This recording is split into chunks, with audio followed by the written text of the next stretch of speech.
ہم یہ سمجھتے ہیں کہ آپ کے یہاں جمع ہونے کی آواز صرف اس پردیشی میں نہیں، پورے ہندوستان میں نہیں، پوری دنیا کے اندر پہنچ رہی ہے۔ السلام علیکم دوستو، ابھی کچھ دن پہلے مولانا ارشد مدنی نے دہلی اجلاس میں ایک اعلان کیا تھا کہ ہم اس اجلاس کے بعد ہر صوبے کے اندر ایک کانفرنس کریں گے، اور مولانا ارشد مدنی کا مقصد ہماری تہذیب و اقدار کو محفوظ رکھنا ہے۔ اس وقت آندھرا پردیش میں جمعیت علماء ہند کا کانفرنس جاری ہے، جہاں قوم کے رہنما اہم فیصلوں پر بات کر رہے ہیں۔ مولانا ارشد مدنی نے جو بیان دیا ہے اس میں ہر اس بات کا ذکر کیا جو ہمارے ملک میں اس وقت ہو رہا ہے۔ مثلا وقف بورڈ کے متعلق سرکار اس کو ہڑپنا چاہتی ہے، اور اسی طرح مسجدوں کے اوپر بولے جو ان کے نیچے مندر بتا رہے ہیں، اور ملک کے آئین کے اوپر بولے ملک کا آئین کس طرح بنا اور ہر ہندوستانی کو اس میں کتنی آزادی ہے۔ مولانا صاحب نے فلسطین کے متعلق بھی آواز اٹھائی کہ کس طرح سے اسرائیل فلسطین کے مسلمانوں پر ظلم ڈھا رہا ہے۔ مولانا ارشد مدنی نے اور بھی بہت سی باتیں اس بیان میں کی ہے۔ ہم آپ سے درخواست کرتے ہیں کہ اس بیان کو مکمل سنیں تاکہ آپ کو سچائی کا پتہ لگ سکے۔ آئیے مولانا ارشد مدنی صاحب کا یہ بیان سن لیتے ہیں۔ ہم یہ سمجھتے ہیں کہ آپ کے یہاں جمع ہونے کی آواز صرف اس پردیشی میں نہیں، پورے ہندوستان میں نہیں، پوری دنیا کے اندر پہنچ رہی ہے۔ جمعیت علماء ہند یقینی سمجھتی ہے کہ اللہ اگر چاہے گا تو یہ بل ریجیکٹ ہوگا، پاس نہیں ہوگا انشاءاللہ۔ اس آواز کے بعد جو آج آپ آواز دے رہے ہیں، یقیناً اس بل کی مخالفت کرے گی۔ مسجد خدا کا گھر وہی ہے جو خدا کی زمین کے اوپر ہے، جو اللہ کی زمین پر نہیں ہے ہم اس کو مسجد نہیں مانتے۔ بابری مسجد کا مقدمہ 50 سال تک جمعیت علماء نے لڑا ہے۔ فیض آباد اجودھیا کی عدالت سے لے کر لکھنؤ تک، الہ آباد تک، اور الہ آباد سے سپریم کورٹ دلی تک کروڑوں روپیہ خرچ کیا تنہا جمعیت علماء ہند نے۔ ہم کہتے تھے کہ اکھاڑے والے یہ کہہ رہے ہیں کہ یہاں مندر تھا، بابر نے مندر کو توڑ کر مسجد بنائی ہے۔ ہم کہہ رہے تھے، ہم نے عدالتوں میں کہا، پلیٹ فارموں پر کہا، سپریم کورٹ میں کہا کہ اگر یہ قانوناً ثابت ہو جائے کہ بابر نے مندر کو توڑ کر مسجد بنائی ہے، ہم چھوڑ دیں گے۔ لیکن اللہ کو کچھ اور منظور تھا۔ مسجد کی کھدائی ہوئی کوئی چیز نہیں ملی۔ جب سپریم کورٹ کا فیصلہ آیا تو مکمل فیصلہ ہے، لکھا ہوا، اعلان ہوا اس کا کہ مسجد اپنی جگہ پر مسجد ہے، کسی مندر کو توڑ کر مسجد نہیں بنائی گئی۔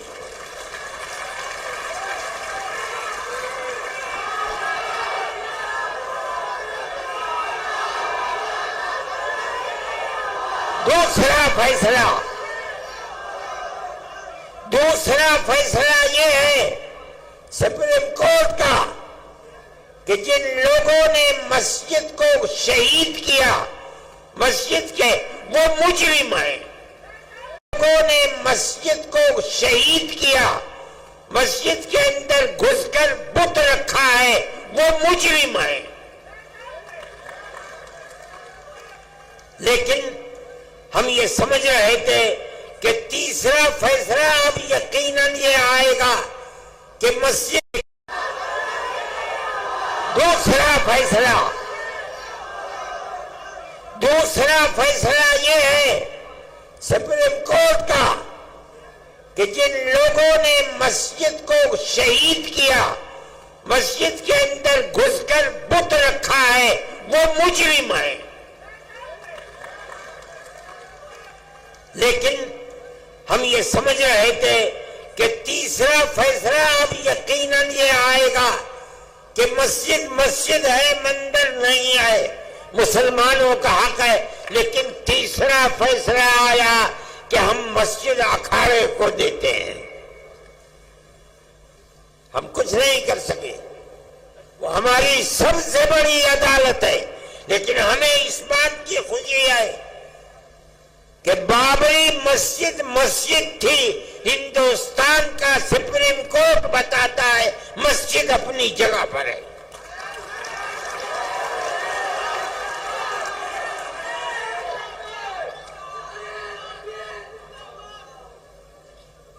آج اس کو مندر بنا دیا، لیکن پوری بی جے پی اس کو اپنے الیکشن کا معیار نہیں بنا سکی. بے آباد ہے. اجودھیا کو یہ سمجھا جا رہا تھا کہ وہ ملک کی مذہبی دارالسلطنت بن جائے گا، لیکن کوئی نہیں، نہ آنے والا نہ جانے والا. میرے بھائی، جمعیت علماء ہند ملک کے اندر امن و امان کو قائم رکھنا چاہتی ہے. ہم سڑکوں پر نہیں اترے، ہم نے کوئی احتجاج نہیں کیا. سپریم کورٹ ہمارا ہے، ہمارے ملک کی سب سے بڑی عدالت ہے. ہم یہ سمجھتے ہیں کہ اس کا یہ فیصلہ، اگرچہ بابری مسجد اکھاڑے کو دے دی گئی، لیکن اس کا یہ فیصلہ کہ مسجد اپنی جگہ پر ہے، مندر توڑ کر نہیں بنائی گئی. ساری دنیا جو چاہے کہے، ہم کہتے ہیں کہ ہم جیت گئے، ہم ہارے نہیں ہیں.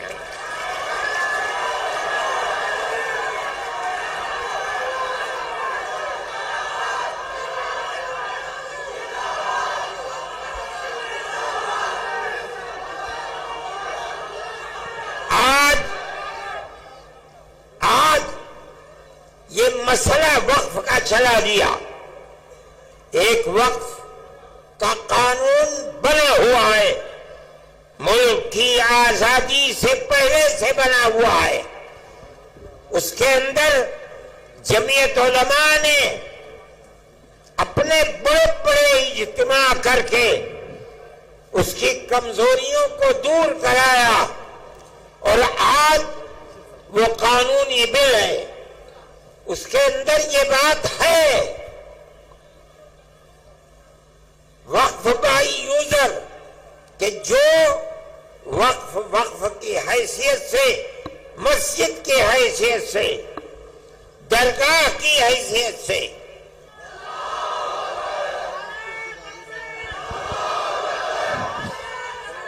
اب میں آپ کو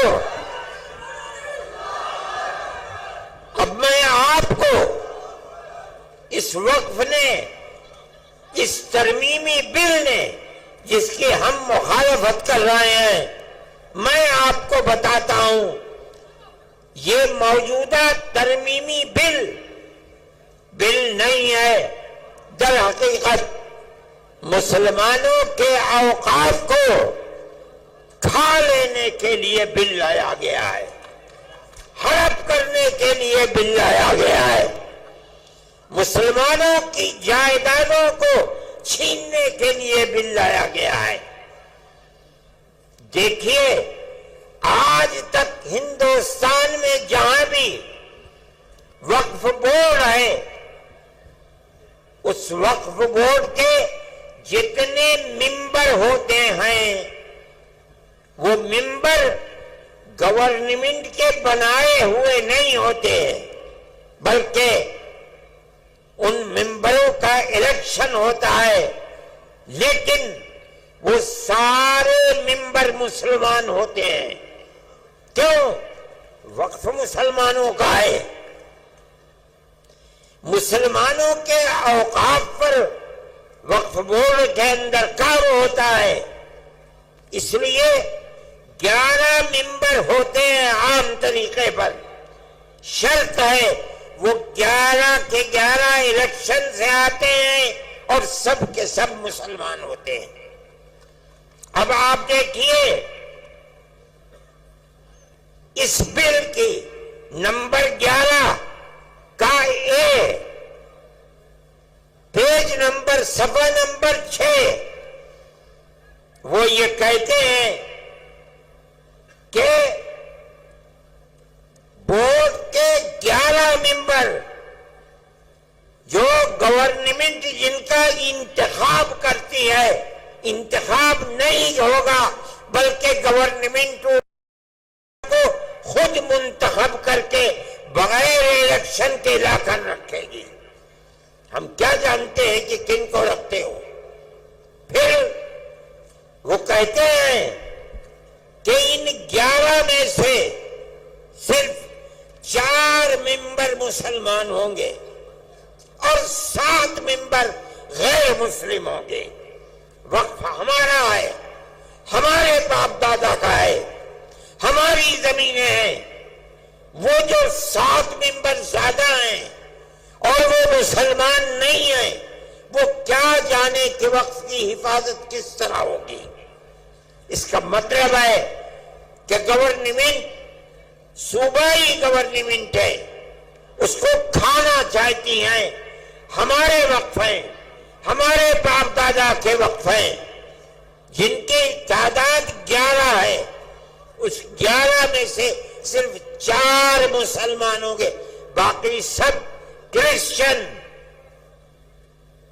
ہندو اور کون ہوتے ہیں۔ مگر سوال یہ ہے کہ ہمارا وقف کس طرح محفوظ رہ سکے گا؟ ہم نے چیئرمین کے سامنے یہ بات کہی، پورا بورڈ تھا 32-33 پارلیمنٹ کے ممبروں کا، ہم نے ان کے سامنے کہا کہ آج تک شرط ہے کہ سارے ممبر مسلمان ہوں گے، اس لیے کہ وقف مسلمانوں کا ہے، غیر مسلم کیسے آئیں گے؟ وہ کہتے ہیں نہیں، اس نئے وقف کو کہا جاتا ہے گورنمنٹ کی طرف سے کہ ہم اوقاف کی حفاظت کے لیے یہ ترمیمی بل لائے ہیں۔ ہم کہتے ہیں کہ تم اوقاف کی جڑ کھودنے کے لیے لا رہے ہو۔ ہم اسی لیے کہتے ہیں کہ مسلمان اس ترمیمی بل کی تائید نہیں کر سکتا، اسی لیے ہم نے چیئرمین کے سامنے کہا، پارلیمنٹ کے ممبروں کے سامنے کہا، ہم آپ کے سامنے کہہ رہے ہیں کہ آپ ان کی کمزوریوں کو سمجھیے۔ یہ کہہ رہے ہیں کہ ہم مسلمانوں کے اوقاف کی حفاظت کے لیے ترمیمی بل لائے ہیں، ہم کہتے ہیں جھوٹ بول رہے ہو، تم اوقاف کو مسلمانوں کی آگ لگانے کے لیے یہ بل لائے ہو۔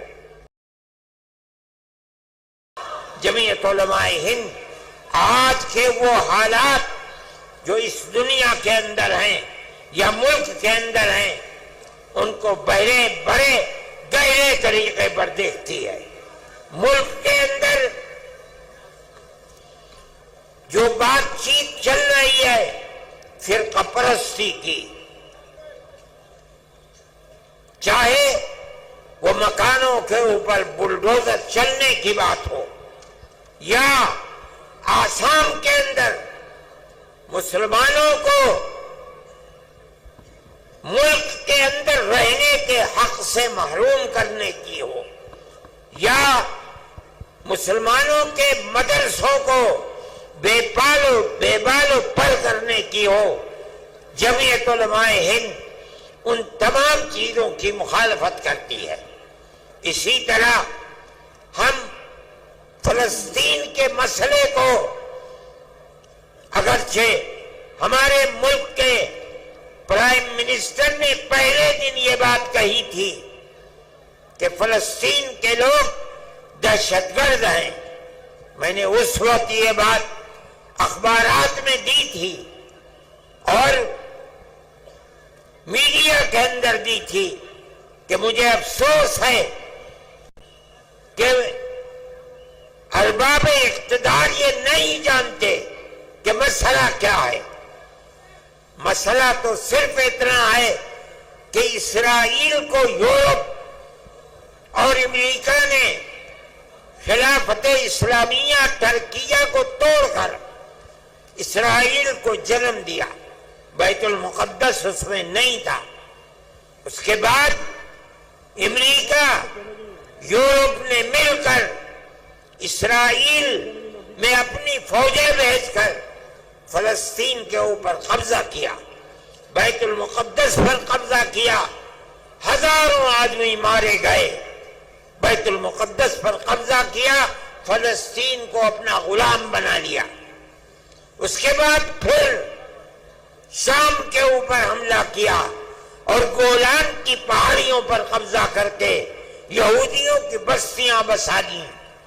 اگر یہ کہتے ہو کہ فلسطینی دہشت گرد ہیں، آزادی کی لڑائی نہیں ہے، تو ماننا پڑے گا کہ جواہر لال نہرو جنہوں نے یہاں آزادی کی لڑائی لڑی ہے وہ بھی دہشت گرد تھے۔ یہ ماننا پڑے گا گاندھی جی دہشت گرد تھے، ابوالکلام آزاد دہشت گرد تھے۔ اس کا مطلب ہے کہ تم کچھ نہیں جانتے۔ ان کا موقف بدلا، اب وہ یہ کہتے ہیں کہ ہم فلسطینیوں کے ساتھ ہیں۔ ہم یہ سمجھتے ہیں کہ جو کچھ اسرائیل کر رہا ہے وہ تنہا اسرائیل نہیں ہے، پورے امریکہ کی طاقت، امریکہ کے اسلحے، امریکہ کے بمبار طیارے، سب کچھ اسرائیل کے ساتھ ہیں، اور مسلمان بچوں کو، عورتوں کو، بوڑھوں کو، جوانوں کو مارا جا رہا ہے، اور ان کو بھوک کی تپش کے اندر ان کی جان نکالی جا رہی ہے۔ ہم اس کے مخالف ہیں۔ ہم یہ سمجھتے ہیں کہ جو دنیا کے اندر ہو رہا ہے دنیا مخالفت کر رہی ہے، وہ اسرائیل کو ظالم سمجھتی ہے، لیکن اس کے باوجود بھی اسرائیل کا معاملہ تھمنے کو نہیں آ رہا ہے۔ ہم مخالف ہیں، دنیا میں سب کو جینے کا حق ہے، اسی طریقے سے فلسطینیوں کو بھی جینے کا حق ہے۔ دوسری بات، ہم یہ بات کہتے ہیں کہ ملک کا دستور جمعیت علماء کے لوگوں کا بنایا ہوا دستور ہے۔ مولانا ابوالکلام آزاد، مفتی کفایت اللہ، مولانا حسین احمد مدنی، مولانا حسرت موہانی، یہ وہ لوگ ہیں جو ہندوستان کے دستور کو بنانے کے اندر شریک ہیں۔ اس لیے کہ جیسے جیسے ملک کی آزادی قریب آتی تھی، جمعیت علماء بار بار کہتی چلتی تھی، ہم سے وعدہ کرو کہ ملک جب آزاد ہوگا تو ملک کا دستور سیکولر دستور ہوگا۔ گاندھی جی، موتی لال نہرو، جواہر لال نہرو، گوبند بلبھ پنت، لوگ وعدہ کرتے چلتے تھے، پوری کانگریس، کہ ملک کا دستور سیکولر دستور ہوگا۔ وہ دستور کی دفعات جن کے اندر مذہب کو زندہ رکھنے اور زندگی کے ساتھ ضمانت دی گئی ہے، مولانا ابوالکلام آزاد، حسرت موہانی، مفتی کفایت اللہ کی بنائی ہوئی دفعات ہیں۔ آج ان دفعات کو یہ کہا جا رہا ہے کہ یہ دفعات بڑھائی ہوئی دفعات ہیں، کسی کو کچھ پتہ نہیں ہے۔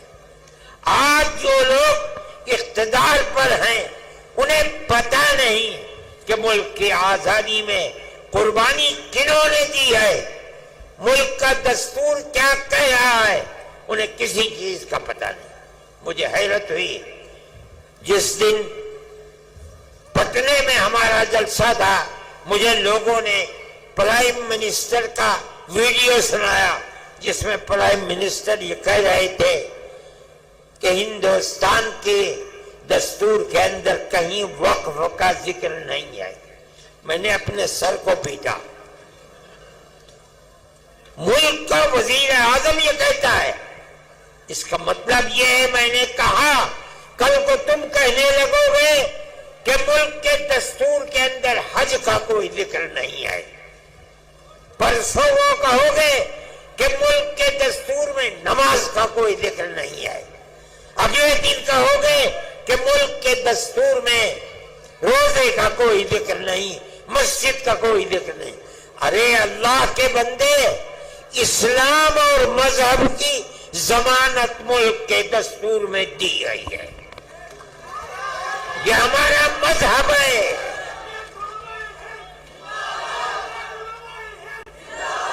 مگر میں کیا کہوں، میری سمجھ میں نہیں آتا کہ آج جو لوگ اقتدار کی کرسی پر بیٹھے ہیں انہیں مذہب ہی کا نام نہیں آتا، نہ وہ کچھ جانتے ہیں۔ ہمیں ہمارے مذہب کی ضمانت دی گئی ہے، ہم اس ملک میں زندہ ہیں، یہیں مریں گے، یہیں پیدا ہوئے ہیں۔ اور مولانا ارشد مدنی، ہندوستان، نعرہ تکبیر، آئین ہند، اپنے مذہب کے ساتھ زندہ رہیں گے۔ ہمارا ایمان ہے، ہمارا مذہب مرنے والا مذہب نہیں ہے۔ جنہوں نے ہمارے مذہب کو مارنے کے لیے اپنے تیر و تفنگ چلائے ہیں وہ خود مٹ گئے، مذہب اسلام سے۔ ناظرین، یہ وقت ہے کہ ہم اپنے ہر مسئلے اور حقوق کے تحفظ کے لیے آگے آئے اور اپنے علماء کرام کے پیغام کو عام کرے۔ ہر شخص کا فرض ہے کہ وہ اپنی ذمہ داری سمجھے اور قوم کی بھلائی کے لیے اپنا کردار ادا کرے۔ اس ویڈیو کو شیئر کرے تاکہ زیادہ سے زیادہ لوگ اس پیغام کو سن سکے۔ جزاکم اللہ خیر، والسلام علیکم ورحمۃ اللہ وبرکاتہ۔